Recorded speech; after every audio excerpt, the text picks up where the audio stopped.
오늘 말씀의 제목은 최고의 복이라는 말씀입니다. 최고의 복이 무엇인가? 자, 여러분은 복 받은 사람입니까? 자, 복 받은 사람입니까? 이렇게 물어보면 대부분의 성도는 아멘이라고 답할 것입니다. 우리 다음 세대들도 그렇게 생각해요? 여러분은 복 받은 사람이에요? 다른 사람들이 나를 보고 부러워해야 돼요? 나는 복 받은 사람이에요? 그렇게 여러분 믿고 생각하고 있습니까? 무슨 복을 받았지? 이런 생각이 듭니까? 질문할 때 내가 무슨 복을 받았지? 세상에서는요, 어떤 사람한테 복 받았다고 합니까? 돈 많이 가진 사람, 돈 많은 집에 태어난 사람, 그런 사람 보고 금수저, 다이아몬드 수저 뭐 이런 표현을 쓰기도 하죠. 또 어떤 사람이 복 받았다고 합니까? 하는 일마다 다 잘 되고 사람들한테 인정도 받고 인기도 없고 이런 사람 보고 사람들이 아이고 복 받았구나 그렇게 말합니다.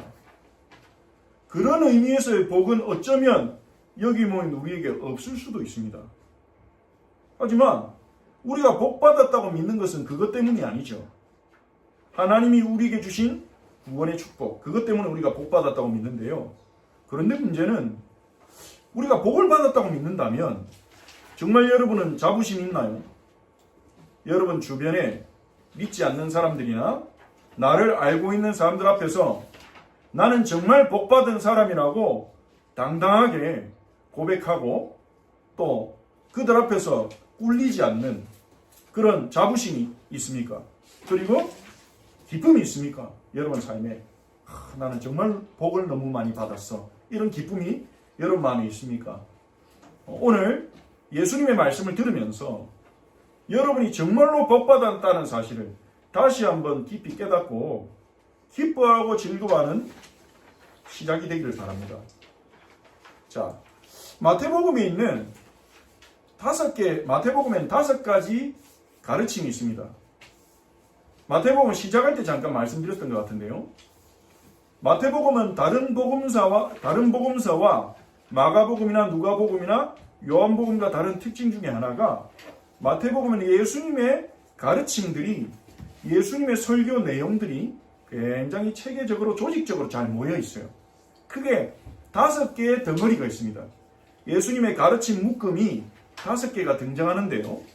그것은 각각 마태복음 5장에서 7장에서 첫 번째 설교 묶음, 그리고 10장, 13장, 18장, 24, 25장 이렇게 5개의 설교 묶음이 등장하고 그 5가지 설교들은 예수님이 선포하시는 하나님 나라에 관련된 가르침이고요. 각각의 주제를 가지고 있습니다. 그 중에 첫 번째 가르침이 첫 번째 예수님의 가르침 모음집이 오늘 우리가 읽은 마태복음 5장부터 시작되는 거예요. 마태복음 5장, 6장, 7장의 내용은 이 마태복음에 있는 5개 예수님의 가르침 중에 첫 번째 가르침입니다. 그걸 보고 산상수훈이라고 말합니다. 산상수훈이란 말은 산 위에서 내린 가르침이라는 뜻입니다. 예수님께서 산 위에서 내린 가르침이라는 뜻으로 산상수훈이라고 그렇게 말하죠. 자, 예수님은 우리가 지난 시간에 우리가 읽었던 말씀을 돌이켜 봅시다. 예수님은 이제 공생애를 시작하시면서 제일 먼저 뭘 하셨죠? 누구를 찾아가셨습니까? 세례요한을 찾아가서 세례를 받으셨습니다. 그리고 이스라엘의 대표로서 모든 죄를 지고 그 길을 걸어가시게 됐죠. 그리고 예수님이 세례받을 때 성삼위 하나님, 특히 성부와 성령께서 예수님이 하나님의 아들 메시아임을 인증해 주셨습니다. 세례를 받은 예수님은 그 다음에 뭘 하셨죠? 어디로 가셨습니까? 아무것도 없는 곳, 광야로 가셨죠. 주님 손 놓고는 단 하루도 살 수 없는 곳, 주님만 내 도움이 되시는 곳, 광야로 갔죠. 아무것도 없기 때문에 주님을 붙잡을 수밖에 없는 곳, 광야로 가셔서 40일 동안 굶주리시면서 마귀의 시험을 이기셨습니다. 그리고 마귀의 시험을 이긴 예수님은 어느 지방으로 가셨습니까? 지난 시간 멸시당하는 자들이 있는 곳, 흑암에 앉은 백성들이 있는 곳, 어느 지역으로 가셨죠?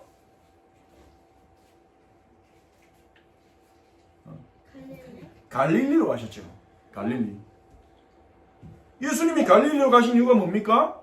구약에 예언된 예언을 성취하기 위해서. 흑암 가운데 앉은 백성을 먼저 찾아가신 거예요. 이방의 갈릴리, 멸시당하는 자, 사망의 그늘에 앉아있는 자들, 그들에게 가셔서 복음을 전하셨는데 예수님이 선포한 복음의 내용이 뭐였습니까? 두 문장이었죠. 회개하라, 천국이 가까이 왔다. 이제 돌이켜라, 하나님 나라가 나와 함께 왔다. 너희가 그토록 기다리던 하나님의 통치가 왔다. 그러니 돌이켜서 그 나라를 따르라. 그러면서 예수님께서 갈릴리의 어부들에게 나를 따르라 하셨는데요. 그 예수님의 따르라는 부르심에 그물과 아버지를 버려두고 따라가기 시작했습니다. 하나님 나라의 백성들이 일어나기 시작한 거죠. 하나님의 통치를, 예수님 말씀에 순종함으로 하나님의 통치와 다스림을 받는 백성들이 일어나기 시작한 것입니다. 그리고 예수님은 그 이방의 갈릴리, 멸시당하는 자들이 있는 그 지역을 다니시면서 천국 복음을 전하셨는데요. 마태복음 4장 23절에서 말하듯이 갈릴리 지역에서 복음을 전하실 때 예수님은 두 가지 사역으로 천국 복음을 전하셨어요. 첫 번째가 뭡니까? 가르치시며.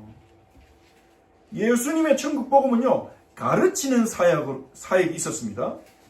그리고 두 번째는요, 백성 중에 모든 병과 모든 약한 것을 고치시니. 예수님은 가르침의 사역과 치유의 사역 두 가지를 통해 천국 복음을 나타내셨어요. 가르침을 통해서 깨닫게 하시고 치유 사역을 통해서 하나님의 나라가 이미 있다는 것을 눈으로 보게 하셨어요. 그래서 오늘날 교회 사역도 가르치는 사역과 보여주는 사역이 동시에 교회에서 진행됩니다. 가르치는 사역은 설교죠. 보여주는 사역은 무엇입니까? 성례입니다. 세례와 성찬.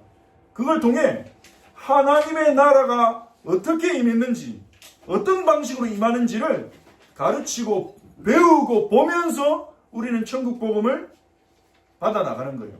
이 두 가지는 굉장히 중요합니다. 우리는 이 두 가지 다에 주목해야 되거든요. 복음서를 읽을 때 예수님이 뭘 가르치셨냐, 그리고 예수님이 어떤 일을 행하셨냐, 즉 예수님의 말과 예수님의 행동, 예수님의 행하심 두 가지를 우리는 통해서 예수님이 누구신지, 그의 나라가 어떤 나라인지 알 수 있는 겁니다. 그래서 우리는 복음서에 두 가지에 주목해야 됩니다. 예수님이 하신 말씀과 예수님이 행하신 일들. 근데 마태는요, 마치 이 말씀이 사실은 산상순 바로 앞에 나오는 말씀이죠. 그래서 이 말씀이 마치 산상순을 여는 뚜껑과도 같습니다. 그래서 예수님께서는 가르침과 치유사역을 통해 천국 복음을 보여주셨다. 이렇게 말해놓고 5장부터 7장까지는 예수님의 가르침을 소개해요. 예수님이 도대체 그러면 하나님 나라에 대해서 갈릴리 회당을 다니면서 무엇을 가르치셨냐? 그게 5장부터 7장의 내용이라 볼 수 있습니다. 근데 예수님이 5장의 7장의 내용대로 설교를 그대로 하신 것은 아닌 듯 합니다. 마태는요, 정리를 한 거예요. 마태복음에 있는 5장, 7장 예수님의 가르침은 마태가 주제와 목적을 가지고 자신이 이해한 하나님 나라의 의라는 어떤 주제를 가지고 정리를 한 거예요. 그걸 알 수 있는 것은 누가복음을 보면 이 산상수훈의 나오는 내용들이 거의 절반가량 등장하는데 흩어져 있어요. 마태복음 순서대로 있지 않아요. 예수님의 가르침들이. 누가복음엔요, 막 이렇게 곳곳에 흩어져 있어요. 그래서 마태가 어떤 주제의식을 가지고 예수님의 가르침을 잘 정리했다. 예수님의 가르침은 이것이라는 어떤 깨달음을 가지고 확신을 가지고 정리했다 그래 볼 수 있습니다. 그래서 우리가 예수님의 제자로서 살아갈 때 가장 어떻게 보면 도움이 될 수 있는 게 마태복음이라고 볼 수 있겠죠. 예수님의 가르침을 체계적으로 배울 수 있으니까요. 동시에 마태는요, 예수님의 가르침만 소개하는 게 아니라 5장부터 7장까지는 예수님의 가르침을 쭉 설명하고 끝나는 8장과 9장에 보면 예수님이 행하신 일들을 소개합니다. 예수님이 병자들을 고치시고 귀신 들린 자를 자유케 하고, 그래서 예수님이 행하신 그대로 우리에게 소개하는 거예요. 천국 복음이 뭔지, 하나님 나라 복음이 뭔지.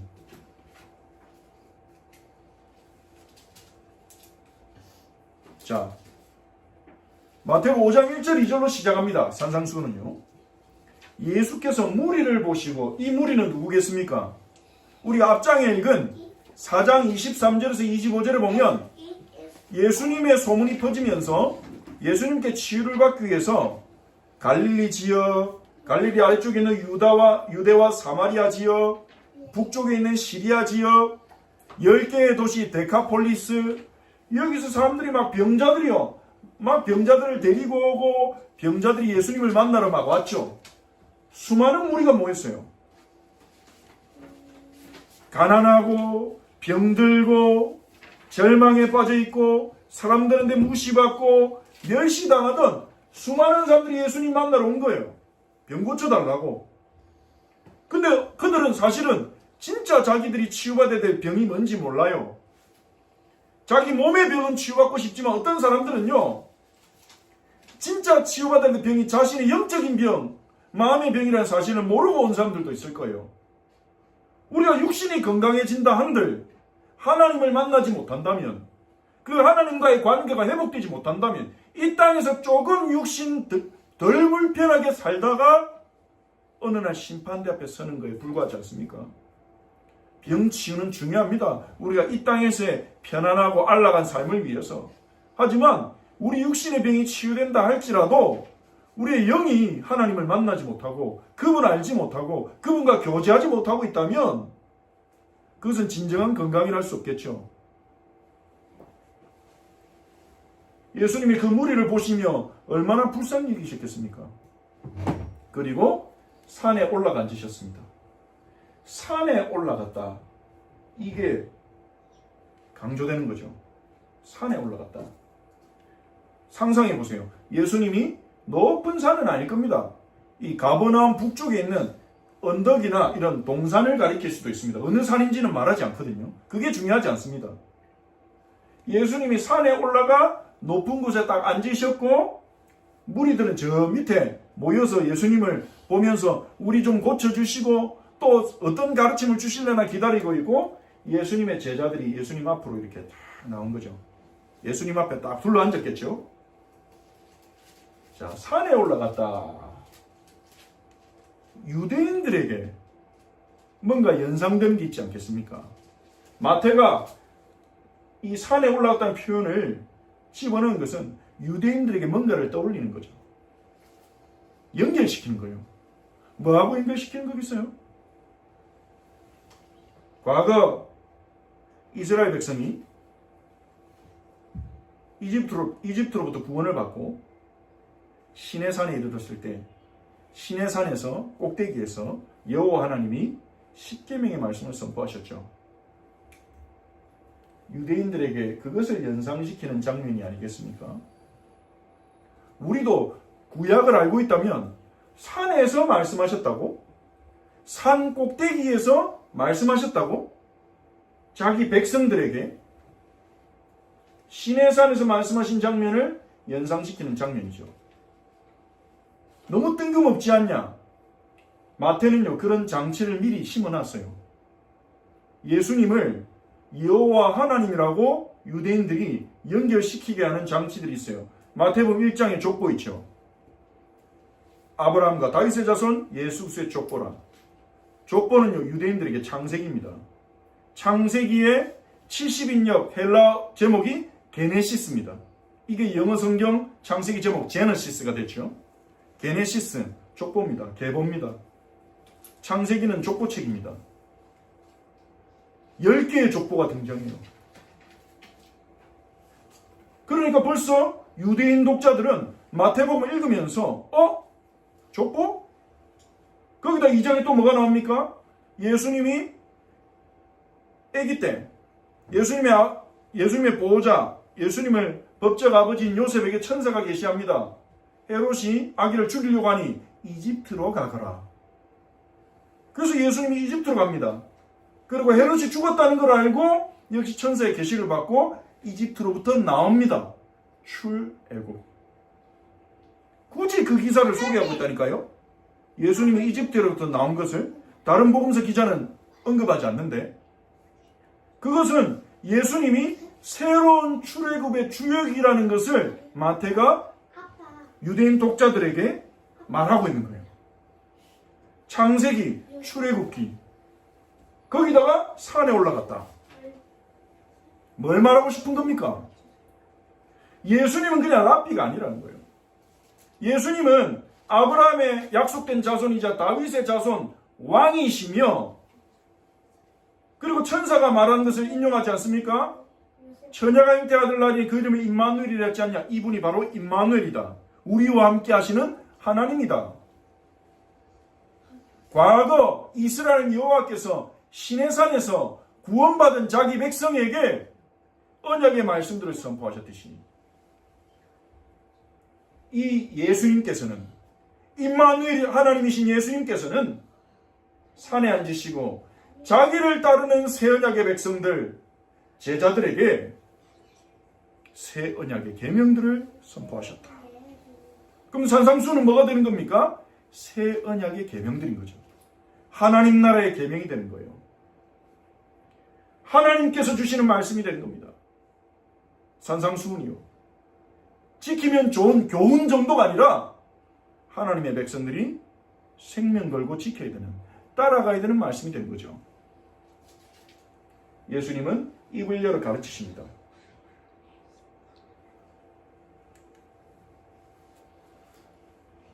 이 산상수훈의 내용은요, 보면 5장부터 7장까지 전체가 산상수훈인데요, 5장 3절부터 16절, 오늘 우리는 1절부터 12절까지 읽었습니다. 이 3장부터 16절은 산상수훈의 서론이라고 볼 수 있습니다. 내용은요, 하늘나라의 복이 뭔가, 오늘 우리가 읽은 팔복이 들어가는 내용, 5장 1절부터 12절이 하늘나라의 복, 진짜 복이 뭐냐, 최고의 복이 뭐냐, 그것을 예수님께서 가르쳐 주시고 선언하시는 거예요. 세상 복 쫓아가지 마라. 세상 복 쫓아가지 말고, 세상 복 부러워하지 말고 하늘나라의 복을 누려라. 하늘나라의 제자인 너희들은. 그리고 13절부터 16절은요, 하늘나라의 제자의 정체성입니다. 너희는 빛과 소금이다. 5장 17절부터 7장 12절까지는 이 산상수훈의 본론이라고 볼 수 있는데요, 하늘나라의 제자도를 가르칩니다. 어떻게 살아가야 되는지 우리가 구약의 율법과 연결시킵니다. 나는 구약의 율법을 폐하러 온 자가 아니다. 완전케 하려 왔다. 그러면서 율법의 숨은 의미를 더 드러내십니다. 그리고 구제와 기도와 금식, 이런 행위보다 더 중요한 내적인 동기가 중요하다는 것을 가르치시죠. 이 산상수훈의 핵심은 예수님이 직접 가르치신 주의 기도, 주기도문이라고 볼 수 있습니다. 하늘나라의 제자도, 하나님 나라의 제자의 삶은 주기도문으로 기도하고 그 주기도문대로 살아가는 삶이 하나님 나라의 제자도라고 볼 수 있어요. 오늘 우리가 볼 내용은 그 이전에 우리가 기준을 바꿔야 된다는 거예요. 복에 대한 기준. 우리는 복에 대한 기준을 바꿨다고 하면서도 실제 일상에서는, 삶에서는 세속적인 복을 원하고 부러워하고 그것 때문에 눌릴 때가 많거든요. 복의 기준부터 바꿔라. 그리고 우리가 무엇 때문에 이 세상에 존재하는지 그 이유, 정체성을 깨달아라. 그게 산상수훈의 서론입니다. 그리고 본론을 가르치고 17장 13절부터 27절까지는 산상수훈의 결론이라고 할 수 있는데요, 제자들은 제자의 자세를 말합니다. 예수님의 가르침을 받고 어이구 좋은 말씀이네, 은혜 받았어요, 이러고 끝나면 안 된다는 거예요. 어떻게 가야 됩니까? 결론부에 나오는 말씀이죠. 7장 24절에서 25절. 누구든지 나의 이 말을 듣고 예수님의 가르침을 듣고 행하는 자는 그 집을 반석 위에 지은 지혜로운 사람 같으리니 비가 내리고 창수가 나고 바람이 불어 그 집에 부딪히되. 비가 내리고 창수가 나고 바람이 불어 부딪히는 것은 이 땅을 살아가는 동안 우리에게 찾아오는 온갖 환난과 어려움을 말합니다. 어떤 일이 일어나도 무너지지 않는다. 그 사람은. 이는 주추를 반석 위에 놓은 까닭이다. 예수님의 가르침을 듣고 행하는 사람은 어떤 일이 일어나도 흔들리지 않는 예수님의 제자로 서게 된다는 거예요.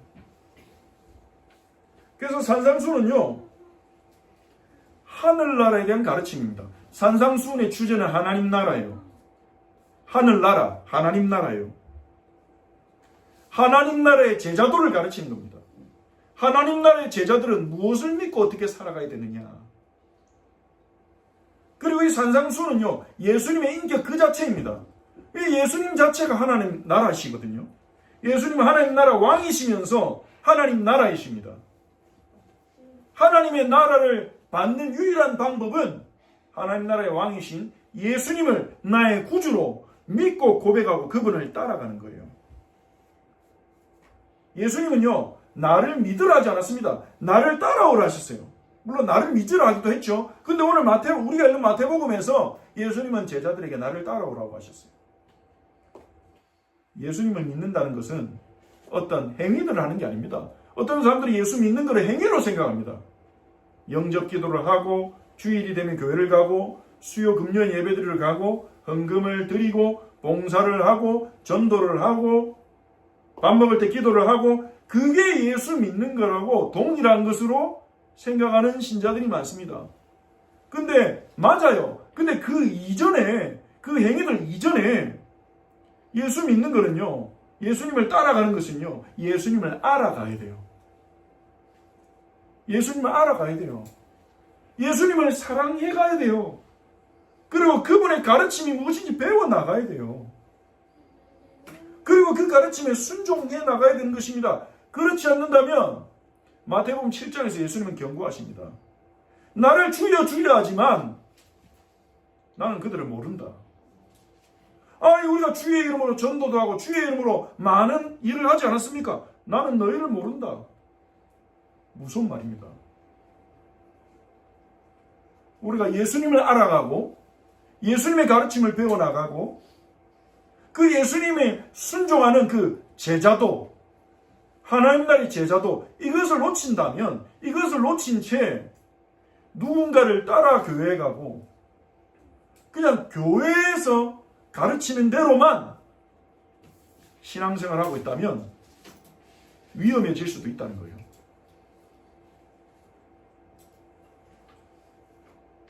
이 산상수훈은 굉장히 중요합니다. 예수님이 따라오라고 하셨는데 우리는 그 예수님을 따라가는 게 뭔지 알지 못합니다. 그래서 우리는 예수님의 가르침을 먼저 배워야 돼요. 예수님 따라가기 위해서는.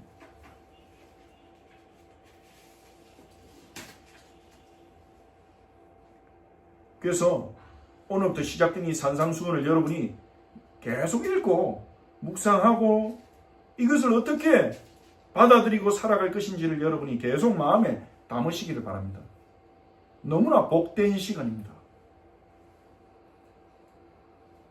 자, 이 산상수훈의 서론이자 첫 번째 내용으로요, 예수님이 주신 내용이 8가지 복에 대한 이야기입니다. 산상수훈의 첫 번째 가르침은요, 예수님이 선언하신 8가지 복이에요. 3절부터 10절까지 나오죠. 이것을 팔복이라고 합니다. 팔복이라고 하는데, 팔복은요, 영어로 beatitude라고 합니다. beatitude. eight blessing이 아니고, beatitude라는, 고유한 명사가 있습니다. 팔복을 가리키는. 이 단어는 뭐냐? 8이라는 숫자가 들어가지 있진 않아요. 최고의 복이라는 뜻입니다. beatitude는 최고의 복, 지복, 가장 큰 복을 말하는 거죠. 그리고 이게 여기 S가 붙어서 beatitude가 됐을 때는 팔복을 가리킵니다. 즉 영어권에서는요 팔복을 최고의 복으로 그렇게 받아들이고 있다는 거예요. 이 팔복은 8가지 문장입니다. 이 8가지 문장에는 공통점이 있습니다. 어떤 상태를 말합니다. 심령이 가난한 자, 애통하는 자, 그리고 복이 있나니란 말이 반복합니다. 복이 있나니. 그리고 그 다음에 헬라어로 호티, 왜냐하면이라는 단어가 나옵니다. 왜냐하면. 왜 이 사람들이 복을 받은 것인지 근거를 얘기합니다. 심령이 가난한 자는 복이 있나니 왜냐하면 천국이 그들의 것이기 때문이다. 이런 식으로요. 8개의 복이 선언되죠. 자, 팔복의 첫 번째 4가지 복은요. 이 팔복의 첫 번째 4가지 복은 어떤 상태를 말합니다. 심령이 가난하고 애통하고, 애통한다는 말은 고통스럽고 슬프다는 거죠. 온유하고 의에 굶주리고 목마르고 마음의 상태를 말합니다. 이 부분을 보기 전에 먼저 여러분이 아셔야 될 게 복이 있나니 표현이 있죠. 그러니까 어떤 사람들은 이 팔복을 잘못 이해하기도 합니다. 심령이 가난한 자는 복이 있나니 천국이 그들의 것이니요. 아, 천국에 들어가려면 심령이 가난해야 되구나. 애통하는 자는 복이 있나니 그들이 위로를 받을 것이며, 아, 애통해야 되는구나, 내 마음이.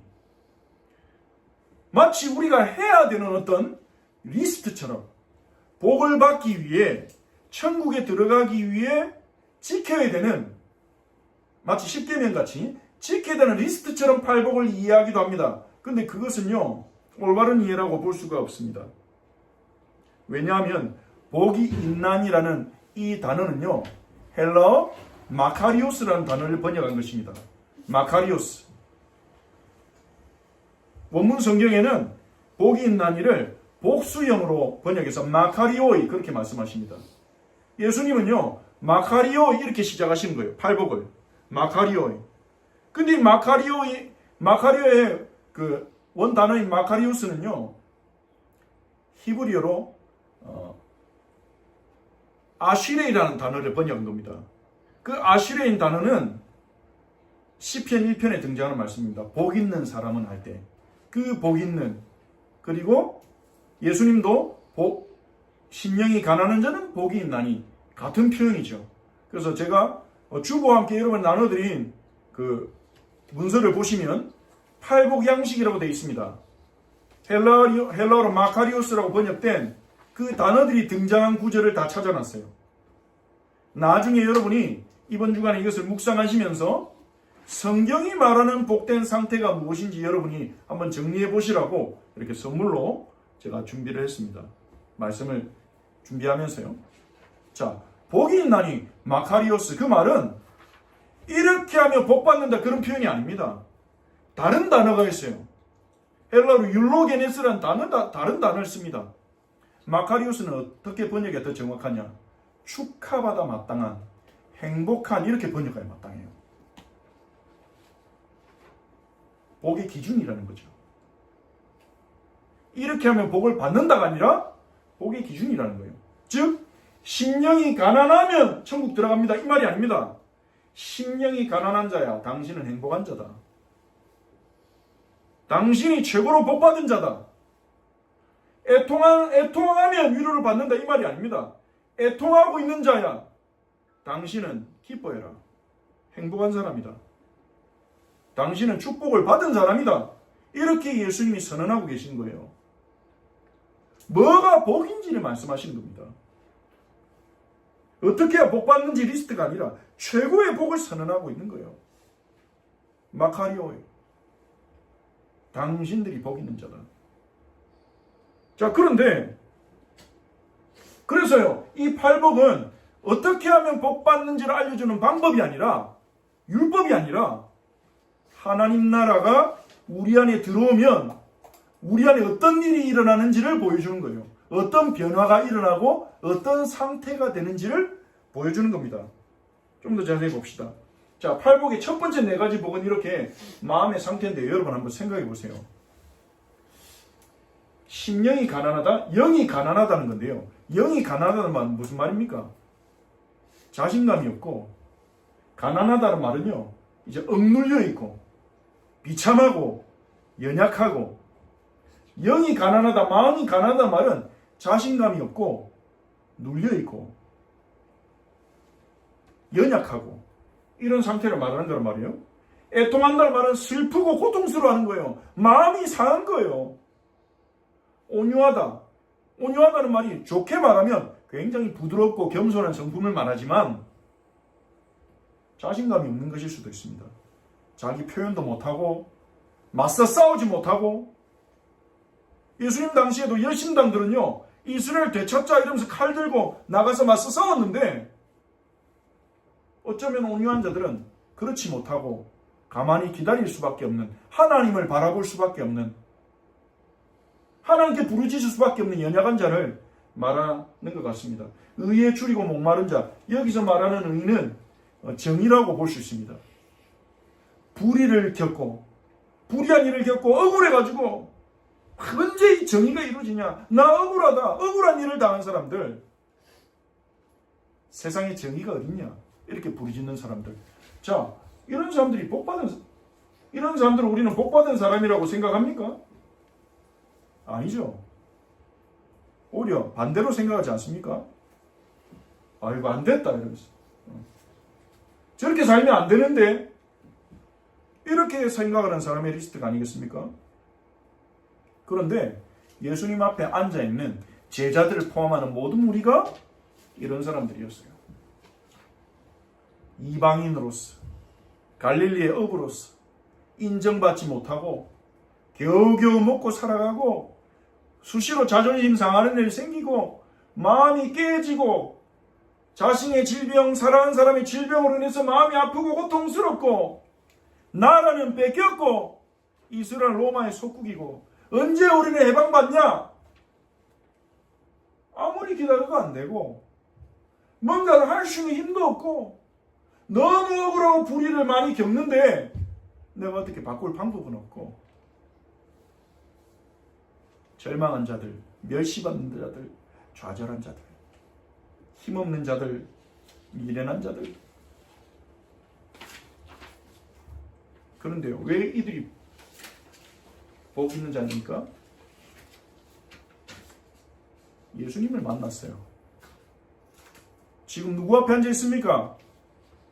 이러한 사람들이 지금 누구 앞에 앉아서 말씀 듣고 있습니까? 누구의 제자가 됐습니까? 누구를 따르고 있습니까?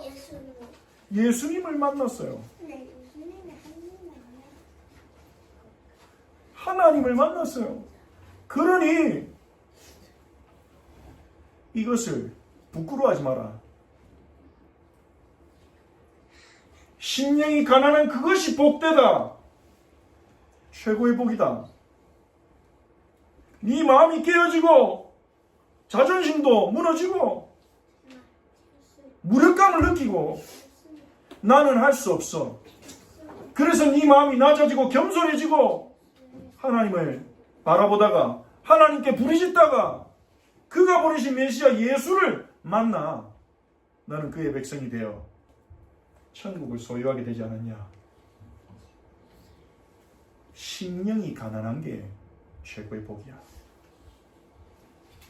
그래서 네가 나를 만날 수 있었어. 너희들이.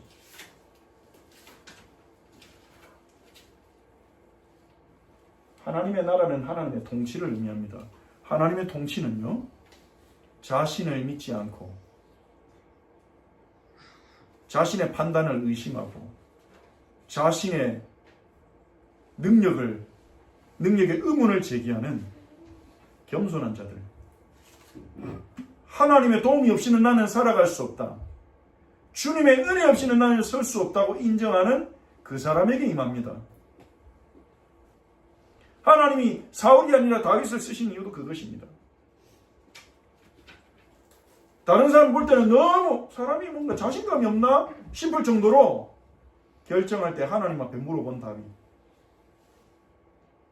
하나님 그 다윗을 자기의 마음의 합한 자로 여기셨죠.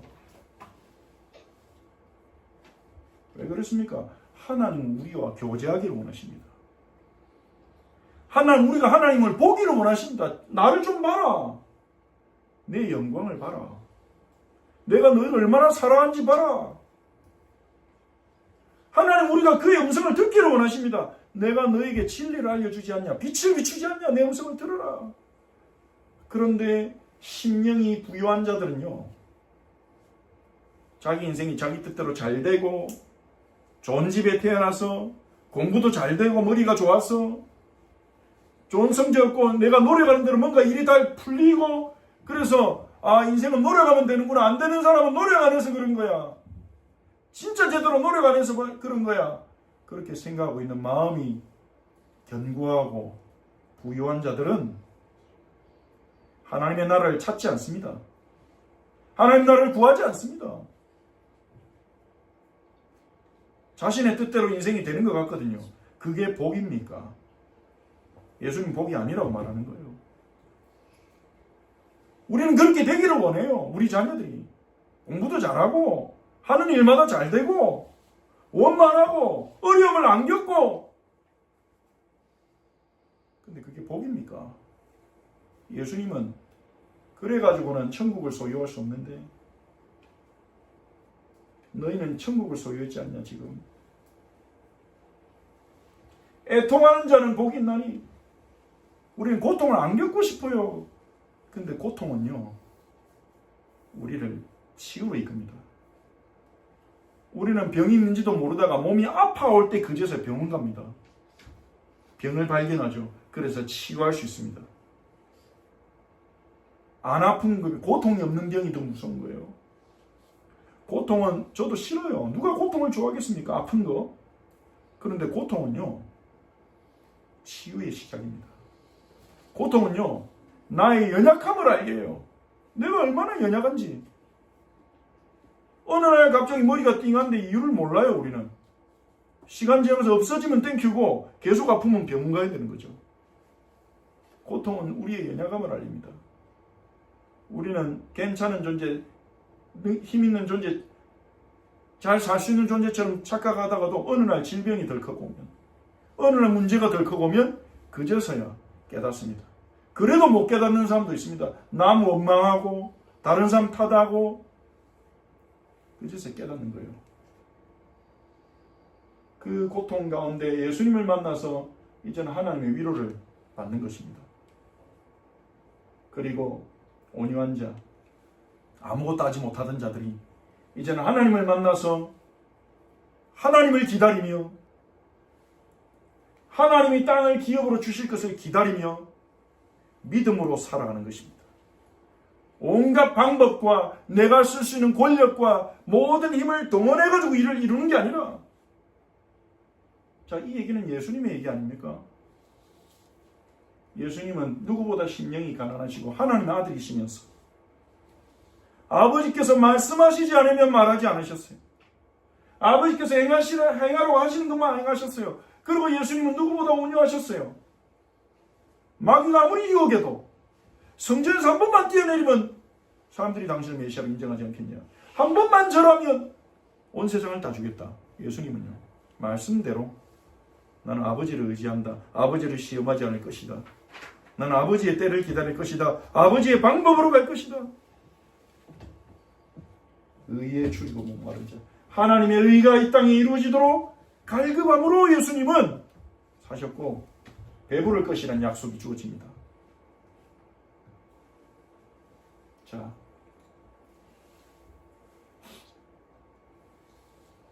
예수님께서는 뭘 말씀하신 거죠? 놀랍게도 이 네 가지 복은요, 구약의 이사야 61장에 이사야 선지자가 예언한 내용이 성취된 것입니다. 이스라엘이 바벨론의 포로가 되고 마음이 가난하고 찢어지고 고통당하고 좌절하고, 하나님 왜 이스라엘 버리셨습니까? 의인은 어디 있습니까? 그러고 있을 때 하나님이 이사야 선지자를 통해서 이상한 예언을 하나 주셨어요. 하나님 얘기도 아니고 이사야 얘기도 아니에요. 어떤 사람에 대한 얘기입니다. 주 여호와의 영이 내게 내리셨으니 여호와께서 내게 기름을 부으사. 어떤 기름 부음 받은 자의 이야기입니다. 성령으로 충만함 받은 어떤 기름 부음 받은 자가 말하고 있는 거예요. 이사야가 아니에요. 가난한 자에게 아름다운 소식을 전하게 하려 하심이라. 가난한 자에게 복음을 전하도록 여호와께서 내게 기름을 부으셨다. 나를 보내사 마음이 상한 자, 애통하는 자와 같은 단어입니다. 70인역에 사용된 헬라어로 번역된 단어와 애통하는 자에 사용된 헬라어와 동일한 단어입니다. 마음이 상한 자를 고치며 포로된 자에게 자유를, 갇힌 자에게 노임을 선포하며 여호와의 은혜의 해 희년을 의미하죠. 보복의 날을 선포하여 모든 슬픈 자를 위로하되 슬퍼하는 자에게 화관을 주어 죄를 대신하고 희락의 기름으로 슬픔을 대신하여 찬송의 옷으로 근심을 대신하시고. 무슨 말입니까? 하나님이 이사야 선지자를 통해서 예언하신 거예요. 여호와의 기름 부음 받은 종 그리스도가 가난한 자들을 찾아가서 복음을 전할 것이다. 슬픈 자들을 찾아가서, 애통하는 자들을 찾아가서 그들을 위로할 것이다. 온유한 자를 찾아가서 그들에게 기업을 줄 것이다. 구약 성경에서요, 시편에서 온유한 자가 땅을 기업으로 받을 것이라는 건 시편 37편에 34편인지 7편이 지금 헷갈린데요. 등장하는 표현과 동일합니다. 구약에 예언된 대로 예수님이 이 땅에 오셔서 그들에게 답이 되어 주시는 거죠.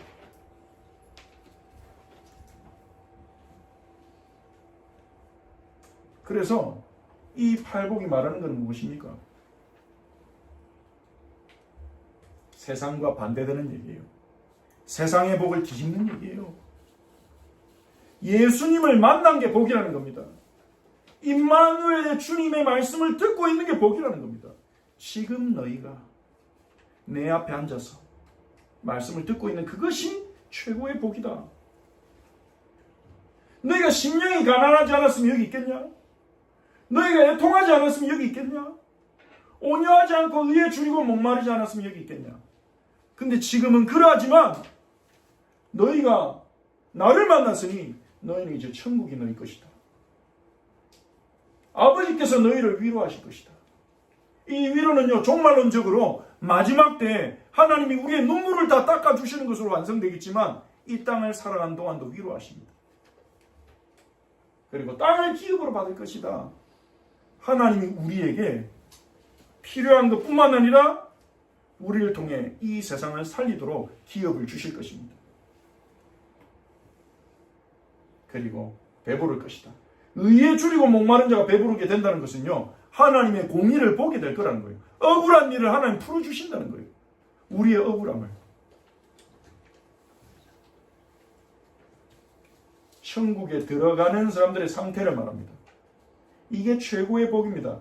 그리고 또한 우리가 천국을 누리기 위해서는 기억해야 될 것들입니다. 우리가 천국을 누리기 위해서는요, 겸손해야 됩니다. 우리가 천국을 누리기 위해서는 우리에게 있는 슬픔과 애통을 다른 것으로 외면하거나 회피하는 게 아니라 그대로 인정하고 주님의 위로를 구해야 됩니다. 주님의 위로를 기다려야 됩니다. 우리는 힘든 일, 어려운 일 생기면요, 다른 걸로 풀어버리는 경우가 많습니다. 어제 어떤 기사를 보다가 어떤 사모님이 쓴 글을 읽었어요. 사모님들이 SNS를 통해서 소통하기도 하면서 좀 이제 그런 흐름들이 일어나고 있다는 기사였는데, 그 기사 안에 있는 내용 가운데 어떤 사모님만 쓴 글인데요, 자기에게는 옷이 우상이었다. 근데 옷이 우상인 이유가요, 옷을 비싼 옷 사 입고 옷을 많이 사 입고 그런 게 아니에요. 자기는 항상 가게 안에서 허용되는 대로 항상 저렴한 옷을 사서 입었대요. 근데 왜 옷이 우상이라고 발견했냐? 자기가 어느 날 깨닫고 보니까 자기가 마음이 좀 힘들거나 좀 복잡하거나 이러면 옷을 사더래요. 새 옷을 사가지고 그것을 입고 마음을 풀더래요. 하나님 앞에 엎드리는 게 아니라, 하나님의 위로를 구하는 게 아니라. 그래서 본인이 내가 하나님이 아닌 옷을 사고 입는 이걸로 내 마음의 슬픔을, 내 마음의 애통을 풀고 있었구나. 그걸 발견했다고 하면서 그런 고백을 보면서 인상적이었습니다. 옷을 사는 것뿐만 아니라 우리에게는 다른 것들로 있을 수도 있겠죠. 하나님 나라를 누릴 기회가 사라져버리는 거예요. 그게 뭐가 문제입니까? 문제라는 게 아닙니다. 옷 사지 말라는 말입니까? 그 말이 아니에요. 하나님 나라를 누리기 위해서는 우리가 어떤 마음의 상태를 가지고 있어야 되는지를 말해주는 거예요. 우리의 마음이 어떻게 빚어져야 되는지, 우리가 정말로 겸손하면서 슬픔을 외면하지 않고 그 슬픔을 하나님 앞에 가지고 가고 막 우리의 방법과 힘으로 문제를 풀려고 하지 않고 하나님의 인도와 역사를 기다리면서 억울한 일이 생겨도 하나님이 풀어주실 것을 기다리며 구하는 자, 그 마음의 상태로 우리가 빚어질 때 하나님 나라를 누리게 된다는 거죠. 그리고 두 번째 네 가지 복은요, 이것은 마음의 상태라기보다는 이제는 어떤 삶에 대한 말입니다. 예수님을 따라가면서 형성되어질 성품들, 예수님을 닮아가면서 우리의 삶에 맺어지게 되는 열매를 의미합니다. 긍휼히 여기는 자가 복이 있다. 최고로 복받은 자다. 긍휼히 여긴다는 말은 무슨 말입니까? 어려운 이웃들, 힘든 사람들을 불쌍히 여기고 도와주는 거죠. 자비를 베푸는 거죠. 긍휼히 여긴 자는 긍휼히 여김을 받을 것이다. 하나님의 긍휼히 여김을 받을 것이다. 근데 우리의 긍휼히 여김은요, 하나님의 긍휼히 여김으로부터 시작되는 거예요. 예수님이 가난하고 애통하고 온유하고 의에 줄이고 목마른 자들에게 찾아오셔서 긍휼을 베푸셨습니다. 그래서 그들은 긍휼을 베푸는 자가 되어가는 것이 맞는 거죠. 마태복음 18장 33절에서 예수님의 비유에서 1만 달란트를 용서받고도 100데나리온 빌린 사람을 용서하지 못해가지고 빚 갚아라 이 나쁜 놈아, 멱살 잡고 감옥에 데려갔던 그 사람에게 왕이 하는 말입니다. 내가 너를 불쌍히 여김같이 너도 네 동료를 불쌍히 여기는 것이 마땅하지 않느냐. 너는 나로부터 엄청난 용서를 받았는데, 긍휼히 여김을 받았는데 너도 다른 사람을 긍휼히 여긴 것이 마땅치 않느냐. 그래서 하나님 나라의 제자들은요, 나의 가난과 애통과 무능력과 억울함 속에서 예수님을 만나고 또 다른 나와 같은 자에게 찾아가는 것입니다. 긍휼히 여기로. 마음이 청결한 자는 하나님을 볼 것이요. 마음이 청결하다는 말은 무슨 말입니까? 마음이 깨끗하다. 야고보서 4장 8절에 이렇게 말합니다. 두 마음을 품은 자들아, 마음을 성결하게 하라. 청결하지 않은 마음은 어떤 마음입니까? 두 마음. 하나님만을 사랑하고 하나님만을 의존하는 마음이 청결한 마음이에요. 왜냐? 우리는 만났잖아요. 못 만난 게 아니라, 모르는 게 아니라 만났잖아요. 우리 인생을, 우리를 구원하시고 누구보다 우리를 사랑하시고 우리 인생을 책임져 주시는 구주를 만났잖아요. 그러니까 우리는 그분을 사랑하고 그분을 의지하고 신뢰하는 것이 마땅한데, 근데 우리는 그렇지 못할 때가 많죠. 좀 전에 언급한 그 사모님의 고백처럼 우리가 힘들 때는 하나님, 당신만이 나의 도움이십니다. 기도하고 은혜 구하는데 조금 상황이 나아지면 우리의 마음은요, 다른 것으로 달래지고 다른 것으로 기뻐하고 다른 것으로 채워지고, 그래서 하나님 자체를 잊어버릴 때가 많습니다. 이것저것 하다 보면 우리의 마음이 나눠져 있는 거죠. 두 마음, 세 마음으로 분열되어 있는 것입니다. 하지만 예수님은 오직 하나님만 바라보셨죠. 오직 아버지만 의존하셨습니다. 마음이 청결한 자셨습니다. 그래서 우리가 이 하나님 나라의 통치를 받는다면 우리도 예수님을 닮아가게 될 것입니다. 복의 기준이 그거라는 거예요. 최고의 복이 마음이 청결한 것이 최고의 복이라는 겁니다. 마태복음 6장 24절 산상수훈의 뒷부분에서 예수님이 말씀을 하시기도 했습니다. 한 사람이 두 주인을 섬기지 못한다. 그건 맞지 않다. 두 주인을 섬긴다는 것은 하나를 더 중요하게 여기고 하나를 더 경히 여길 수밖에 없다. 두 주인이 있다면 동시에 둘의 말에 순종하는 건 불가능하잖아요. 두 주인이 있다면 하나를 중요하게 생각하면 다른 하나를 무시하는 거예요. 하나님과 재물을 겸하여 섬길 수 없다. 우리가 돈을 사랑한다면 하나님을 무시하게 되는 겁니다. 하나님을 경히 여기는 것입니다.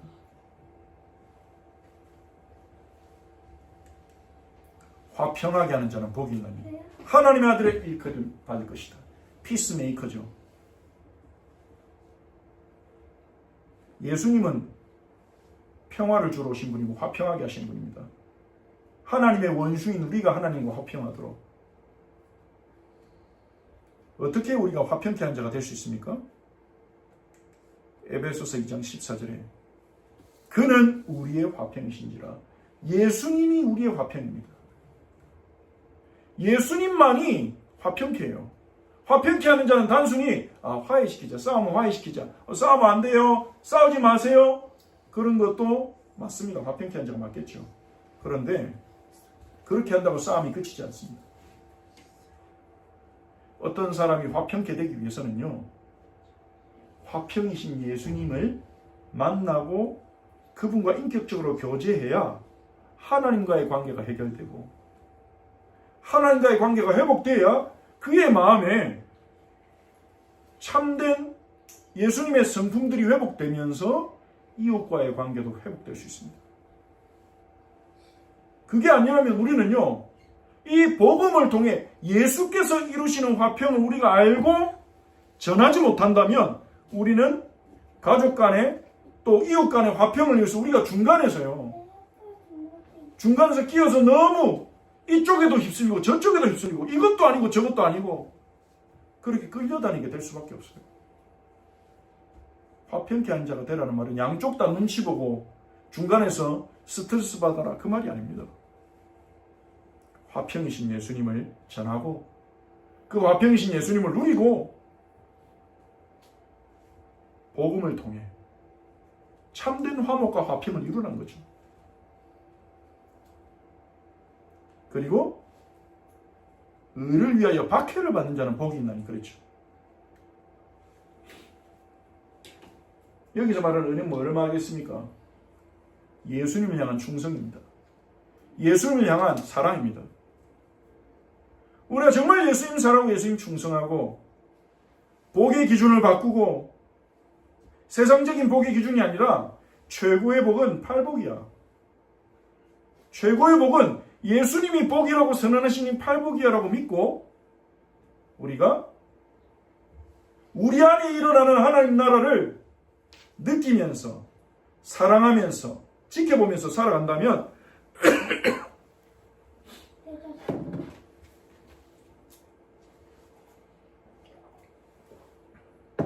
우리는 박해를 받을 것입니다. 예수님의 제자들이 그랬듯이 예수님 때문에 박해를 받는 게 복이라는 거예요. 그것은 예수님의 제자로 참된 인정을 받는 것이기 때문입니다. 천국이 그들의 것이기 때문입니다. 이렇게 팔복은요, 단순히 우리가 지켜야 될 리스트를 말하는 게 아닙니다. 우리가 가진 어떤 약함, 우리의 무능함, 우리의 부족함이 예수님께로 이끌었다면 그게 축복이기 때문에 그것을 부끄러워하지 말고 그것을 미워하지 말라는 거예요. 예수님이 이렇게 말씀하십니다. 가난하고 무능하고 무기력하고 연약한 자들에게 막하리오. 너희가 행복한 자야. 그것 때문에 나를 만났잖아.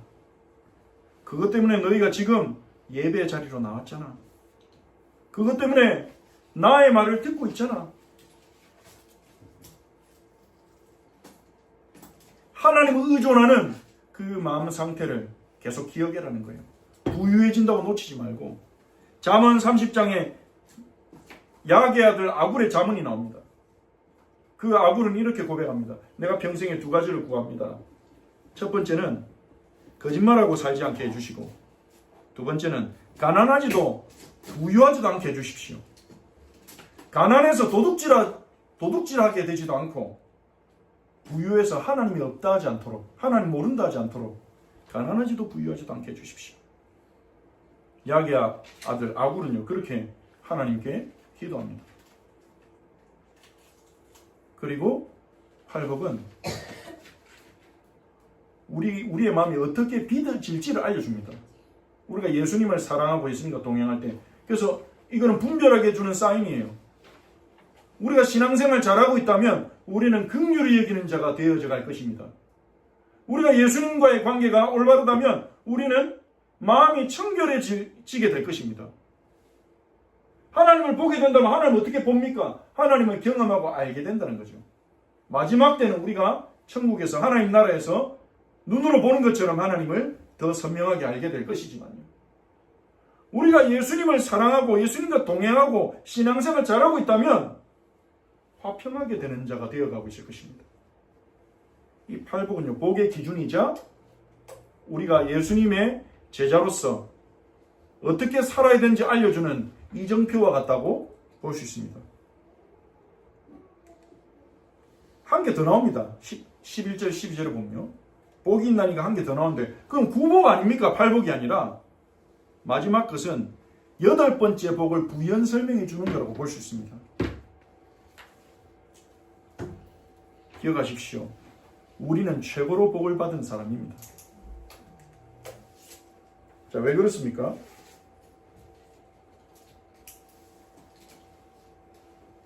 예수님을 만났고 이 산상수훈을 듣고 있는 이 사람들처럼 우리도 예수님을 만났고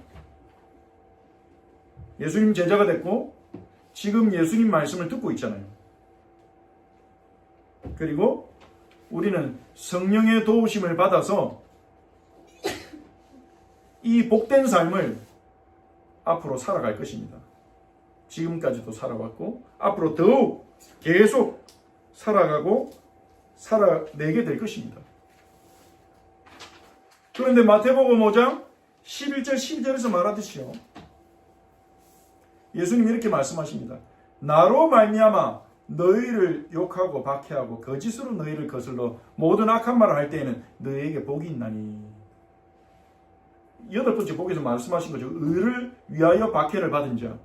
예수님 더 정확하게 말씀하십니다. 그 의가 무엇인지. 나로 말미암아 예수님 때문에 욕 듣고 예수 믿는 것 때문에 내가 예수님께 충성하는 것 때문에 예수님의 말씀에 순종하는 것 때문에 욕을 듣고 박해를 당하고 비방을 당하고 나를 향해 거짓말할 때는 너희가 복받은 거야. 최고로 복된 거야 너희가. 그때 기뻐하고 즐거워해라. 보통 복이 아니야 그거는. 너희의 상이 하늘에서 크기 때문이야. 너희 전에 있던 선지자들도 이렇게 박해받았잖아. 구약의 선지자들도요. 하나님 말씀 전하는 것 때문에 박해받았거든요. 우리가 복음 전하는 것 때문에 박해받고 예수님께 충성하는 것 때문에 박해받고 왜 박해를 받냐? 그럴 수밖에 없어요. 왜냐하면 우리의 기준과 하나님 나라의 기준과 세상의 기준은 다르거든요. 세상이 볼 때 하늘나라의 기준으로 살아가는 사람은 불편해요. 보기 싫어요. 이상하게 미워요. 왜? 그들의 영은 세상의 영을 받았기 때문에 세상 임금 사단의 지배를 받고 있기 때문에 그럴 때 기뻐하고 즐거워하는 것입니다. 사도들처럼요. 사도행 5장 41절에 보면 사도들은 예수 이름 때문에 얻어맞고 나와가지고 예수 이름을 위하여 능욕받는 일에 합당한 자로 여기심을 기뻐하면서 하나님이 우리를 예수 이름 때문에 능욕받는 자로 부르셨구나. 우리가 복음 때문에 박해를 받는구나. 그걸 기뻐하면서 기뻐했어요. 왜 그렇습니까? 하나님 나라의 제자로 하나님 나라의 백성으로 하나님으로부터 세상으로부터 확실히 인정받은 거잖아요. 자, 결론을 맺겠습니다. 자, 결론의 내용을 우리 따라 읽으면서 한번 고백합시다. 우리는 최고로 복을 받은 사람이다. 왜 그렇습니까? 3가지 이유. 첫 번째, 예수님을 만났기 때문에. 두 번째, 나의 연약함으로 인해 천국을 더 누릴 것이기 때문에. 그게 뭐지? 우리가 연약하고 힘이 없고 모자라니까 예수님께 기도할 거 아니에요. 기도하면 하나님이 도와주실 거 아니에요. 네 번째. 그리고 세 번째, 우리는 팔복에 선언된 예수님의 인격을 닮아가고 있기 때문에 3번? 최고로 복받은 사람입니다. 세 가지 다 3번? 우리 함께